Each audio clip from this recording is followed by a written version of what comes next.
Welcome back to Travancore Gardens. ഞാൻ അഞ്ജന കൃഷ്ണൻ. ഞാനിപ്പോൾ വന്നേക്കുന്ന ഒരു അടിപൊളി നാടൻ റോസിൻ്റെ സെയിലുമായിട്ടാണ് കേട്ടോ.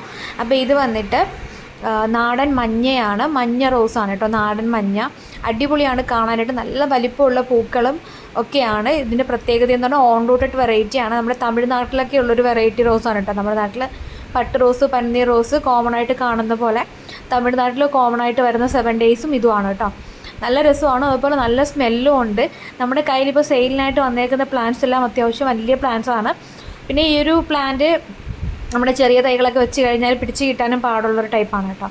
ഒത്തിരി വലിയ പ്ലാന്റ്സാണ്, നല്ലപോലെ റൂട്ട്സും കാര്യങ്ങളൊക്കെ വന്ന് തുടങ്ങിയിട്ടുള്ള ഹെൽത്തി ആയിട്ടുള്ള പ്ലാന്റ്സാണ് സെയിലിനായിട്ടുള്ളത്.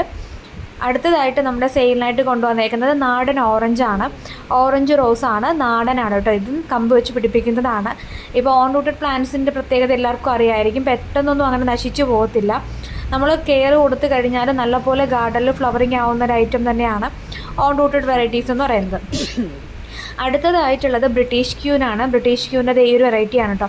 വൈറ്റാണ്, ഫുൾ പ്യോർ വൈറ്റിൽ ഫ്ലവറിങ് ആവുന്നുണ്ട്. ഇപ്പോൾ ക്ലൈമറ്റിൻ്റേത് കൊണ്ടാവാം, പക്ഷെ എന്തോ ഒരു പ്രത്യേക ഭംഗിയും അപാരമായിട്ടുള്ള സ്മെല്ലും ആണ് കേട്ടോ. അപ്പോൾ ബ്രിട്ടീഷ് ക്യൂവിൻ്റെ ഇടയ്ക്ക് ഇതിലൊരു പിങ്ക് ഷെയ്ഡൂടെ കയറി വരാറുണ്ട്. കോമൺ ആയിട്ടും കാണുന്നത് ഇങ്ങനെ ഒരു വൈറ്റ് കൂടുതലായിട്ട് കയറി വരുന്നതാണ് കേട്ടോ.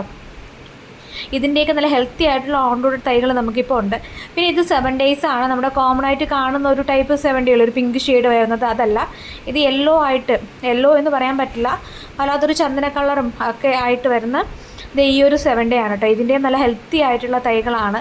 തീരെ ചെറിയ തൈകളല്ല, നല്ല വലിപ്പമുള്ള തൈകളാണ് സെയിലിനായിട്ട് കൊണ്ടുവന്നിട്ടുള്ളത്. ഇത്രയും നേരം കാണിച്ചിട്ടുള്ളതെല്ലാം ഓൺ റൂട്ടഡ് വെറൈറ്റീസാണ്. കാരണം എൻ്റെ അടുത്ത് കൂടുതൽ എൻക്വയറീസ് വരുന്നത് ഓൺ റൂട്ടഡ് വെറൈറ്റീസ് ചോദിച്ചിട്ടാണ്. അപ്പോൾ ഞാൻ ഇത്തവണയും ഓൺ റൂട്ടഡ് ആയിട്ടുള്ള വെറൈറ്റീസാണ് കേട്ടോ സെയിലിനായിട്ട് കൊണ്ടുവരുന്നത്. ഓൺ റൂട്ടഡ് മാത്രമൊന്നുമല്ല, ബഡും ഒക്കെ ഉണ്ട്. നമ്മുടെ ക്രീപ്പർ വെറൈറ്റീസും ഒക്കെ നമ്മൾ ഇതിനകത്ത് ഇൻക്ലൂഡ് ചെയ്തിട്ടുണ്ട്.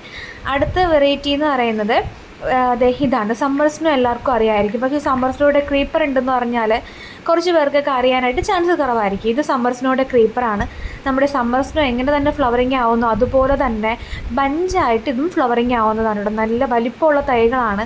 ഇപ്പം ഞാൻ ഈ വീഡിയോയിൽ കാണിക്കുന്നത് പ്ലാന്റിൻ്റെ സൈസാണ് കേട്ടോ. അപ്പോൾ വീഡിയോസ് ഇടുമ്പോൾ ചിലർക്കൊക്കെ ഡൗട്ട് ഉണ്ടാവും പ്ലാന്റിൻ്റെ സൈസും കാര്യങ്ങളൊക്കെ. അപ്പോൾ ഇത് വന്നിട്ട് ഈ ഒരു പ്ലാന്റിൻ്റെ സൈസാണ് കേട്ടോ. അത്യാവശ്യം വലിയ പ്ലാന്റാണ്, തീരെ ചെറിയ പ്ലാന്റ്സ് ഒന്നുമല്ല. നല്ല ഹെൽത്തി ആയിട്ടുള്ള ബുഷി ആയിട്ടുള്ള പ്ലാന്റാണ് നമുക്ക് സെയിലിനായിട്ടുള്ളത് കേട്ടോ. അപ്പോൾ നമ്മുടെ ഇതൊരു 10 പ്ലാന്റാണ് കേട്ടോ. പിന്നെ ഉള്ളത് ഇതാണ് പെർഫ്യൂം ട്രീസാണ്. പെർഫ്യൂം ട്രീസിൻ്റെ നല്ല അടിപൊളി തൈകൾ നമുക്കിപ്പോൾ സെയിലിനായിട്ട് വന്നിട്ടുണ്ട്. ഇത് നമ്മുടെ കസ്റ്റമറിന് കൊടുക്കാൻ വെച്ചേക്കുന്ന പ്ലാന്റ് തന്നെ കേട്ടോ. ഫ്ലവറിങ് ആയിരുന്നപ്പോൾ ഞാൻ ജസ്റ്റ് ഒന്ന് വീഡിയോ എടുത്തുന്നേ ഉള്ളൂ. ഒരു പിങ്ക് ഷെയ്ഡിൽ വരുന്നതാണ് പെർഫ്യൂം ട്രീസ് എന്ന് പറഞ്ഞാൽ. ഇതിൻ്റെ അകത്ത് വല്ലാത്തൊരു പച്ച കളറിൽ ഇങ്ങനെ സെൻട്രൽ പോർഷനിലായിട്ട് ഉണ്ടാവും. പെർഫ്യൂം ട്രീസിൻ്റെയും നല്ല പെർഫ്യൂംസൊക്കെ ഉണ്ടാക്കാൻ എടുക്കുമെന്നാണ് കേട്ടിട്ടുള്ളത്. പിന്നെയുള്ളത് സെൻറ്റഡ് റോസാണ്. സെൻറ്റഡ് റോസിൻ്റെ സ്മെല്ലിനെ കുറിച്ചിട്ട് പ്രത്യേകിച്ച് എടുത്ത് പറയേണ്ട കാര്യമില്ല. അടിപൊളി സ്മെല്ലുള്ള നമ്മുടെ പന്നീർ റോസൊക്കെ എങ്ങനെയാണോ സ്മെല്ല്, അതിനേക്കാളും മണമുള്ളൊരു വെറൈറ്റിയാണ് കേട്ടോ ഈ സെൻറ്റഡ് റോസ് എന്ന് പറയുന്നത്. അടുത്തതായിട്ട് ഓറഞ്ച് ക്രീപ്പറാണ്. ഇതാണ് കൊലകൊലയായിട്ട് പൂക്കളുണ്ടാവും. മുമ്പ് ഞാൻ സെയിലിന് വീഡിയോസിലൊക്കെ ഇട്ടിട്ടുണ്ടായിരുന്നു. കൊലകൊലയായിട്ട് പൂക്കുന്ന ടൈപ്പാണ് ഈ ഓറഞ്ച് ക്രീപ്പർ എന്ന് പറയുന്നത് കേട്ടോ. നമ്മുടെ ഫെയറി സൂപ്പർ ഫെയറി ക്രീപ്പറുണ്ട്. അതുപോലെ തന്നെ ഇത് ഓറഞ്ച് ബഡ്ഡിങ്ങിൻ്റെയാണ്. സൂപ്പർ ഫെയറിൻ്റെ കുഞ്ഞു പൂക്കളാണ്. ഇതിനകത്ത് നിറയെ പൂക്കളുടെ വലിപ്പം കൂടുതലാണ് കേട്ടോ ഈ ഒരു പ്ലാന്റിന്. അടുത്തതായിട്ട് സെയിലിനുള്ളത് ഹെറോക്കേറ്റ് എന്ന് പറയുന്നത് ഈ ഒരു പ്ലാന്റാണ്. ഇത് കളർ ചേഞ്ചിങ് പ്ലാന്റാണ് കേട്ടോ. വിരിയുമ്പോൾ ഒരു യെല്ലോ ഷെയ്ഡ് ഉണ്ടാവും. നെക്സ്റ്റ് ഡേ ആകുമ്പോൾ ഒരു റെഡ് കളറൂടെ കയറി വരും. അതിലതൊരു റെഡ് ഷെയ്ഡ് ഉണ്ട്. ഇപ്പോൾ 2ാമത്തെ ദിവസമൊക്കെ ആയതുകൊണ്ടാണ് കളർ വരുന്നത് കേട്ടോ.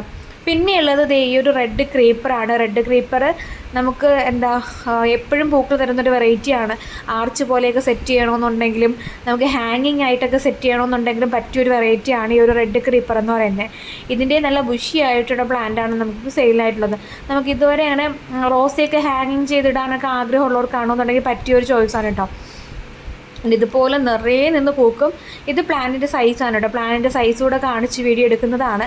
അപ്പോൾ കുറച്ച് പേർക്കൊക്കെ ഡൗട്ട് ഉണ്ടായിരിക്കും പ്ലാന്റിൻ്റെ സൈസ് എങ്ങനെയാണ്, ഹെൽത്തി ആണോ, ചെറിയ പ്ലാന്റ് ആണോ തരുന്നതെന്നൊക്കെ ഡൗട്ട് ഉണ്ടാവും. അപ്പോൾ ചെറിയ പ്ലാന്റ്സ് അല്ല, ഇതുപോലത്തെ ഹെൽത്തി ആയിട്ടുള്ള പ്ലാന്റ്സാണ് നിങ്ങൾക്ക് അയച്ചു തരുന്നത്. പിന്നെ ഇനി അടുത്തതായിട്ട് നിങ്ങളെ പരിചയപ്പെടുത്താൻ പോകുന്ന വർഷത്തിൽ 365 ദിവസവും പൂക്കൾ വരുന്നൊരു വെറൈറ്റിയാണ് ഈ ഒരു വെറൈറ്റി. നാടൻ റോസാണ്. എപ്പോഴും പൂക്കളാണ് കേട്ടോ. ഇതിനകത്ത് എന്നും പൂക്കളാണ്. പൂക്കൾ ഒഴിഞ്ഞൊരു സമയം ഉണ്ടാവില്ല. വല്ലാത്തൊരു മജന്ത ഷെയ്ഡിൽ ചിലപ്പോൾ ഫ്ലവറിങ് ആവും, ചിലപ്പോൾ ഒരു പിങ്ക് ഷെയ്ഡിൽ ഫ്ലവറിങ് ആവും. അങ്ങനെ കറക്റ്റ് കളർ നമുക്ക് പറയാനായിട്ട് പറ്റത്തില്ല കേട്ടോ. അങ്ങനെ ഒരു ഫ്ലവറിങ് ആവുന്നൊരു വെറൈറ്റിയാണ്. ഒരു മിനിയേച്ചർ ടൈപ്പ് ഫ്ലവറാണ് വരുന്നത്. പക്ഷേ അടിപൊളി ക്യൂട്ടായിട്ടുള്ള പൂക്കളാണ്. ബുഷി ആയിട്ടായിരിക്കും ഈ പ്ലാന്റ്സ് എപ്പോഴും നിൽക്കുന്നത്. നമ്മുടെ സാധാരണ റോസ് പോലെ ചട്ടിയിലൊക്കെ വെച്ച് കഴിഞ്ഞാൽ പടർന്ന് അതിലിങ്ങനെ പന്തലിച്ച് നിൽക്കുന്നൊരു ടൈപ്പാണ്. നല്ല രസമാണ് കാണാനായിട്ട്. ബുഷി ആയിട്ടൊക്കെ നിങ്ങൾക്ക് ഒരു ഗാർഡൻ സെറ്റ് ചെയ്യണമെന്നുള്ളവർക്കൊക്കെ ആണെന്നുണ്ടെങ്കിലും പറ്റിയൊരു ചോയ്സാണ് കേട്ടോ. അതായത് ഇതാണ് പ്ലാന്റിൻ്റെ സൈസ് എന്ന് പറയുന്നത്. ഇതിൻ്റെ നല്ല ഹെൽത്തി ആയിട്ടുള്ള പ്ലാന്റ്സ് നമുക്ക് സെയിലായിട്ട് വന്നിട്ടുണ്ട് കേട്ടോ. പിന്നെയുള്ളത് ഈ ഒരു പിങ്ക് ബട്ടൺ റോസാണ്. പിങ്ക് ബട്ടൺ റോസിൻ്റെ നല്ല ഹെൽത്തി ആയിട്ടുള്ള പ്ലാന്റ്സ് ഉണ്ട്. അടിപൊളിയാണ്. കുഞ്ഞു പൂക്കളാണ് വരുന്നത്. നമ്മുടെ ഗാർഡനിലൊക്കെ വെക്കാൻ പറ്റിയ ഒരു പ്ലാന്റാണ്. പുതുതായിട്ടൊക്കെ സ്റ്റാർട്ട് ചെയ്യുന്നവർക്കൊക്കെ ആണെന്നുണ്ടെങ്കിൽ നമ്മുടെ ബട്ടൺ റോസിൽ നിന്നൊക്കെ തുടങ്ങുന്നത് എപ്പോഴും നല്ലതായിരിക്കും.